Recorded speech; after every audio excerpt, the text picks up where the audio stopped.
I've studied a little bit, like you did, I know for sure, the work of Gurwitch, the work of Pop on biophotonics. Yeah. What I saw was that natural light, real sunlight, emulates, or I have to say, the biophotonic emissions we have in our cells seem to look, resemble the most a laser signal. So very coherent light. Can you describe something? Okay. Coherent is not so right, but monochromatic light. The communication in the cells are very near to that what we call laser. Yes. Laser light is monochromatic and in a vacuum is coherent. Coherent can't be existent in matter. Because the first hit with one photon with matter, so there's a divergence of angle, and so we don't have coherent light anymore. But this coherent part of that light is very, very important, and that we call laser. And we find the founder of laser is Theodor Maiman, 1960, and 12 years later, Fritz Albert Popp find out that the communication in the cell is also done with photons, and these photons, they have the same physical fact, that is monochromatic. Yes. And so with laser therapy we are very near to the communication of the inside of the cell. Because the biophotons have a laser-like characteristics. It's very near to that what we call laser. Yes. Okay. And what's the secret to improving health, or I wouldn't say fighting disease, because we want to promote health as a preventive energetic medicine.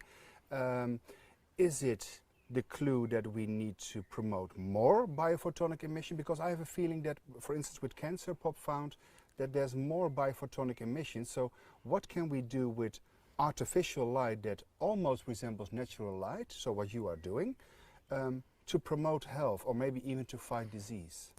I think we don't have to look so near to that volume of light. The cells need energy for communication. As long as the cells have a fit DNA, so we can give the cells photons to improve the communication of the cells. As long as the cells are all right, we can't feed disease. So that is the only limitation of light or photon therapy. We can't cure genetical disease with this. So this is when genetical disease is in the cell, so we feed this disease as well. Yes. Yeah. So, but by all this, the cells constantly irradiating photons, and the photons are the carrier of information. Yes. So by our life, we are mostly covered with clothing. We are sitting in houses and rooms. We don't get enough energy for the cells, that the cells again feed back the cells with information. So what we need is to feed the cells with energy, which is more or less near to that what the nature is doing. The nature is producing light which we call solar sound, the white noise. And our artificial light is wummering with 100 or 120 hertz. That's totally different. That is the part of that what we call artificial light makes sick. Yes, later on we can show that. Yeah, later on we can see this. Yes. Okay. Now, could you say that food, natural food, not processed food, not genetically manipulated food, not Monsanto Frankenstein food, could you say it's condensed light? Because what I see in plants is the principle of photosynthesis. And I'm thinking, well, maybe we are plants too, but we also get the light from the assimilation and disintegration of food. That is totally correct. 99.5% of all biological systems are made from 4 different gases: hydrogen, nitrogen, oxygen and carbon. And these are glued together with the glue, with the force of energy of light. We call it photosynthesis. These 4 gases are glued together with the process of photosynthesis, and that is the matter which we have to have as food. So with other words, we are taking the energy of the sun, which the plants are absorbing for us, in our body. So we are feeding us more or less with energy of the sun, the energy of light. So we are human photocells in a way. More or less, yeah. And it's not just coming through the retina and absorbing of a protein, it's the information carrier. 15% of that light, what the eyes are absorbing, are there to see. Yes. The other 85% of that light, what the eyes through passing are there to control brain processes, and the brain is controlling the body. So if we're feeding the eyes with pulsing light, then we're feeding the brain with pulsing processes which are totally unhealthy. Yeah? So we have to go back to natural light, and then everything goes well. Yes, we have, in reality, we have crystals, but in our biological system, we also have fluid crystals, so to speak, and conducting, and also the matter that is surrounding the nerve cells for the conducting. Correct. Would you say that, because I saw, and we'll film that later, I saw a beautiful information device you produce to transfer information, and also you put a sample of a homeopathic remedy in there, but also a crystal. So is it important that we have biological crystal in our system where light could respond to? Not really. There are a lot of matters which can store and vibrate with energy. So we have organic materials, we have crystals which are unorganic. So a part of the nature is good enough to store energy and to give it up later on if it's need. Okay.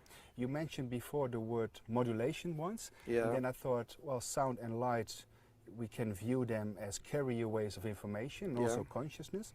So we can program them in a way with information. That's correct.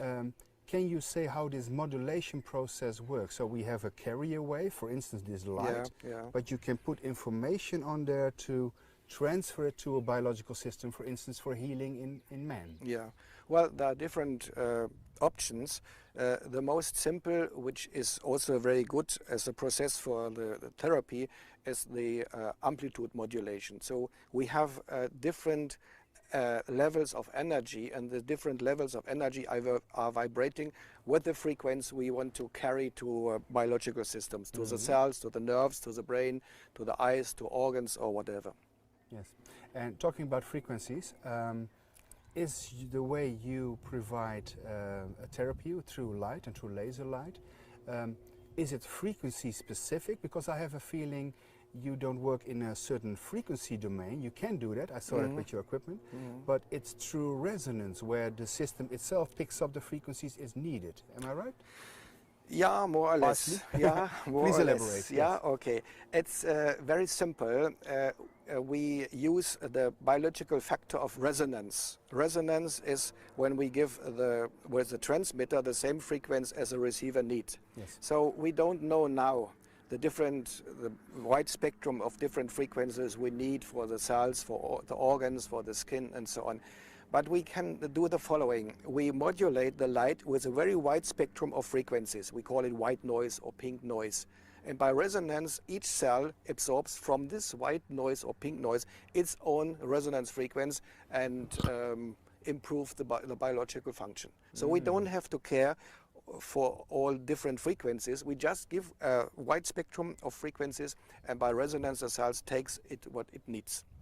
Could it also be that because sometimes in literature you find frequency specific effects through light, delivery of light, could it also be that the cells sometimes get too much of a certain frequency? Does it never happen through the principle of resonance? This wide spectrum of frequencies is white noise. For each frequency there's a very, very small volume. Yes. And to activate resonating systems, there's only a very, very small volume need. So we don't overdose. We never overdose. We are 1,000 times underneath the level of overdosing effects. Yes, so you just use the blueprint of substances where you don't have what we have in the pharmaceutical industries, the biochemical side effects and the addictive effects. You cannot have that in this therapy. No, absolutely not. There's only one limitation, so we can't cure genetic disease. Yes. That is because there is information in the cell which is repeating also with the photons in the wrong way. Yeah?